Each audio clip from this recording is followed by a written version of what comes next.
गुरुजी। संगत जी, सत्संग सुनाने की और सुनने की प्रथा गुरुजी के टाइम से चलती आ रही है।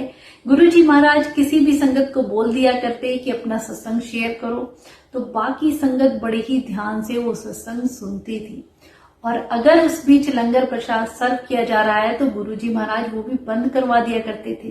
कहते कि एक वक्त में एक ही काम हो सकता है, ऐसा नहीं कि आप लंगर प्रसाद भी चख रहे हैं और सत्संग में फिर जो सुना रहा है उस पर आपका ध्यान नहीं है। संगत जी, हम गुरुजी महाराज की ब्लेसिंग के लिए सत्संग करवाते हैं और सत्संग शेयरिंग ये ब्लेसिंग का सबसे इम्पोर्टेंट पार्ट है, क्योंकि उस वक्त वो संगत गुरुजी द्वारा किया हुआ कल्याण और गुरुजी के गुणगानों का बखान करते हैं, हम उसी को मिस कर देते हैं।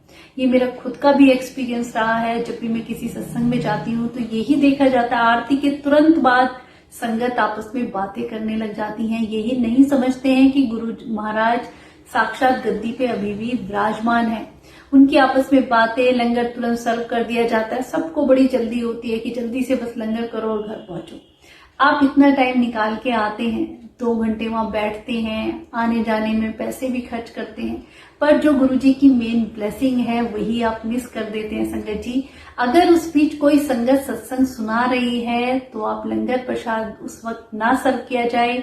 संगत जो सत्संग सुना रही है केवल हमारा ध्यान उसी में होना चाहिए। जब तक आप गुरुजी महाराज के किए हुए कल्याण को या उनके महिमा, उनके गुणगान को ही नहीं सुनेंगे तो कैसे आपका गुरुजी के प्रति विश्वास बढ़ेगा, कैसे नई संगत जुड़ेगी। संगत जी, इस बात का विशेष ध्यान रखें कि आप इतना टाइम निकाल के आते हैं, वो 5-10 मिनट हमारे लिए इतने इम्पोर्टेंट होते हैं। कोई भी संगत अपना सत्संग शेयर करती है तो बिल्कुल शांत होके हमें वो सुनना चाहिए। उसी में हमारे कितने क्वेश्चनों के आंसर मिल जाते हैं। गुरुजी की ब्लेसिंग वही सबसे इम्पोर्टेंट पार्ट है और गुरुजी साक्षात गद्दी पे बैठे हुए देख रहे होते हैं। पर आजकल मुझे नहीं लगता कि ये चीज कहीं भी फॉलो होती है। सत्संग के तुरंत बाद ही संगत का आपस में बातें करना, अपना हालचाल, सोशलाइजेशन और वही लंगर प्रसाद करते ही तुरंत घर के जाने की जल्दी होती है। मैं मानती हूँ आपको घर जल्दी पहुंचना है, पर वो 5-10 मिनट आप इतना टाइम निकालते हैं तो वो जरूर निकालें। कोई सत्संग शेयर कर रहा है तो उसे बड़े ही ध्यान से सुने और उसके बाद ही लंगर प्रसाद चखें। संगत जी, लंगर प्रसाद भी कभी भी बातें करते हुए ना चखें, उसमें वो ब्लेसिंग नहीं होती। मंत्र जाप करते हुए, मन को बड़ा शांत रखते हुए केवल गुरुजी महाराज के चरणों में ही ध्यान लगाएं। गुरुजी क्यों कहा करते कि कोई एक फैमिली मेंबर आ जाता है तो मैं सबको ब्लेस करता हूँ। अगर आप पूरी श्रद्धा, भक्ति और पूरे भरोसे के साथ वो लंगर प्रसाद करते हैं तो आपकी पूरी फैमिली ब्लेस हो जाती है। संगत जी, चाहे कोई घर में बीमार है, आप उसके नाम से भी लंगर प्रसाद करेंगे तो वो भी ठीक हो जाता है। पर हमारी वो भावना होनी चाहिए, ये नहीं कि बस हम भागम भाग में लगे हुए हैं कि 2 घंटे बैठ गए बस हो गया सत्संग। नहीं संगत जी, वो बहुत इंपॉर्टेंट पार्ट है सत्संग शेयरिंग का। जितना हो सके अपने गुरु की गुणगान करना, उनकी महिमा गाना और उनकी गुणगान चर्चा करना, ये सबसे बड़ा विषय है। संगत जी, जब तक हम अपने गुरु का गुणगान नहीं करेंगे नई संगत कैसे जुड़ेगी। गुरु जी खुद कहा करते, नई संगत नु लाओ। कैसे आएगी संगत जी नई संगत, उनका विश्वास कैसे बढ़ेगा। गुरु जी के बारे में उन्हें की भी जानने की इच्छा होती है। आपके साथ कोई भी सत्संग होता है उसे शेयर करें, बिल्कुल भी इसमें हिचकिचाने की जरूरत नहीं होती। संगत जी, अपने गुरु का गुणगान करने से भी हमारे कर्म कटते हैं। गुरु जी खुद कहा करते, जो सुनता है उसका भी भला होता है, जो सुनाता है उसका भी भला होता है। मेरी ब्लेसिंग दोनों तरफ चलती है।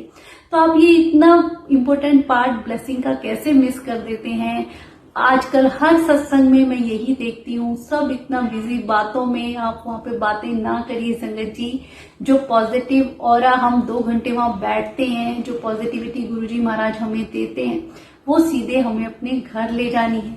अगर आप बातें कर देते हैं तो सब वहीं छूट जाता है। इस बात का खास ध्यान रखें कि आरती के तुरंत बाद कोई सत्संग शेयर करता है तो उसे बड़े ही ध्यान से सुने। कुछ भी है उसमें आपके क्वेश्चनों के आंसर मिलेंगे, आपका गुरुजी के प्रति विश्वास भी बढ़ता है। आप नई संगत को भी बताते हैं तो नई संगत भी जुड़ती है गुरुजी महाराज के चरणों से। संगत जी, लंगर प्रसाद मंत्र जाप करते हुए आपको बातें करनी है, सोशलाइजेशन करना है, अलग से टाइम निकालिए। पर सत्संग में ये मत कीजिए कि हम हाल चाल पूछ लें कि इतने दिनों बाद मिले हैं, यही टाइम मिलने का होता है। नहीं संगत जी, सत्संग को सत्संग की मर्यादा के अनुसार ही हमें करना चाहिए। लंगर प्रसाद के तुरंत बाद अपने घर जाएं, वहां ना ज्यादा टाइम बिताएं, ना ही बातें करें। और इस चीज का आप ध्यान रखेंगे तो गुरुजी महाराज की ब्लेसिंग आपके जरूर आपके फैमिली मेंबर को भी ब्लेस करती है। अनंतम शुक्राना गुरुपाद।